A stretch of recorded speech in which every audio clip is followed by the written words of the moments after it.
I'm Dan Zaransky. I'm bar manager at Wiley Gunters.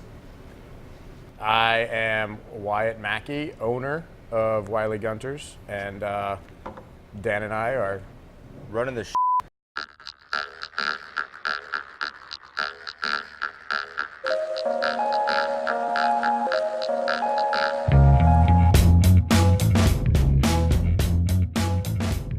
We are at Key Brewing in Dundalk, Maryland, Dundalk Balmer, and we are here doing a beer called The Juice is Loose. It's a double red lager with a ton of blood orange, some whole melon hops, mandarina or Hallertau.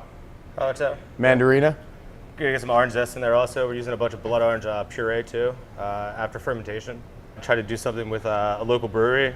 Key was pretty much head on one of the first spots we thought of. I talked to Spike about the entire idea of it, and he was in from the name The Juice is Loose, and then the beer kind of just formed itself around it. It doesn't fit into any of the BJCP categories because I don't particularly care for those categories. We just wanted to do something, since it's going to be October when they release this beer, and they release the juice. So a red lager seemed quite appropriate. These guys run a great place in our neighborhood in Federal Hill, and I've been going in for a couple years, and once we started to sell beer, went in and talked to these guys, and they graciously put our product on, and then I think they've been a great supporter of Key, and I'm so glad that they agreed to come over here and jump on board with us. I think we've got a great fun beer. Red ale, double red ale. Double red lager. See, look at he really is the curmudgeon, isn't he? You gotta get this stuff straight, man. Double red lager. Hopefully, it'll be coming in around 7% or so. A little bit higher than that. I think we're shooting for around 7.5. Yeah, the idea for the Helles started in like the 1500s. Traditional Munich style lager. Certainly nothing new about this beer, but it's the style of beer that really, it changed my life. A trip to Germany in the 80s with my parents. My dad and I were sitting in this outdoor beer garden in the town called Mittenwald, and asked bartenders, zwei Bier bitte, and they gave us two of these just light lagers, and I don't mean light by calories, because they don't care, and nobody should care about the calories. If you care, then don't drink the beer. I just remember, taking that first sip and wondering why America didn't have beer that was this good. In my 27 years in the brewing business, I've basically been making English ales, and when Spike and I got this brewery up and running, I threw out that idea of making the traditional Munich Helles lager, and fortunately Spike and the other partners were all on board with it. So I finally got to make that beer that really changed my life, because it was from that point on that I knew what I wanted to do. I knew I had to make beer, and I had to make great beer. It's such a clean beer. It's delicate, it's complex. A lot of the German beers are that way.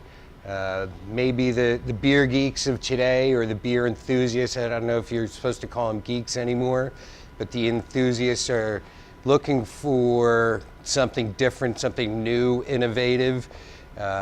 It's the old school people that really understand it, and I think those enthusiasts of today, the younger ones, are going to come around and understand the complexities of a beer like a Helles, like a Kolsch, an alt beer, an ordinary bitter. If you go to the UK, even the old school original IPAs that didn't have all these crazy IBUs in it, or triple, double, whatever dry hop beer. It's just beer that tasted like beer, that were all very unique in their one style, that led to what America has started doing with beers today. So this is one for the thumb. It's a part of their new Hop Shake series with Grace Papaya they came out with. I guess that was a couple of months back. Milkshake style IPA. Tired Hands kind of really went really far into the milkshakes as of last year.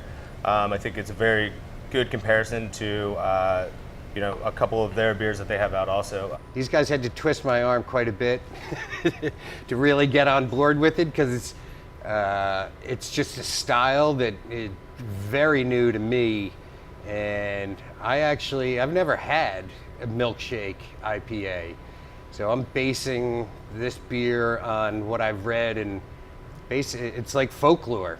What people are telling me these beers are like. The milkshake IPA has a considerable amount of lactose sugar added to it, which is non-fermentable, adds terrific body to the beer, so much body that it's more akin to some stouts.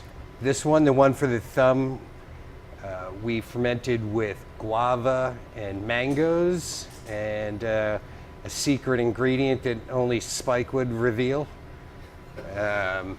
Hopped with Hull Melon and Hallertau Blanc, the next generation of Bavarian hops.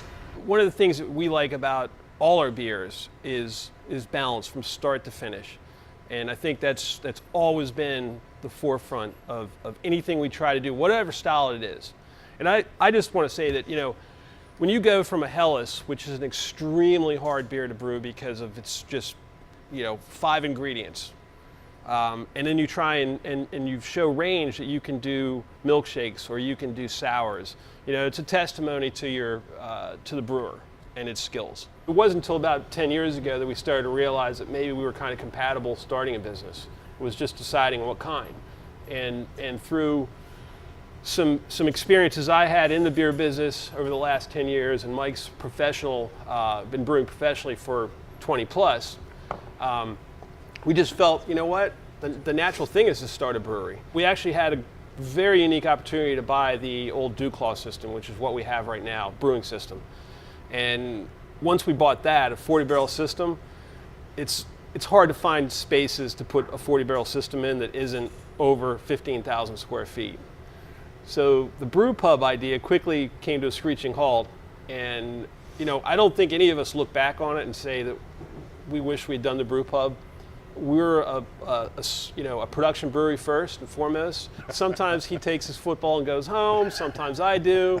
It's deep down inside we know that our goal is unified, and it's to become the best brewery that we can in the state of Maryland and help Maryland grow, because Maryland's a pretty friggin' kick-ass state right now when it comes to breweries. There's no reason why we can't be the next Portland or the next Asheville as a destination spot for, not just a city, but as a statewide destination spot for tremendous beer. Baltimore's got some fantastic beer to offer. Yeah. And we all know each other. Right, and it's a small world, so we're all pretty close. Anytime you're pushing a product that you believe in, you're going to do it 10 times or 100 times more than you would anything else. We think October 1st probably, is up for parole. We got to release it the day the juice is loose. I mean, that would be the only thing that makes sense.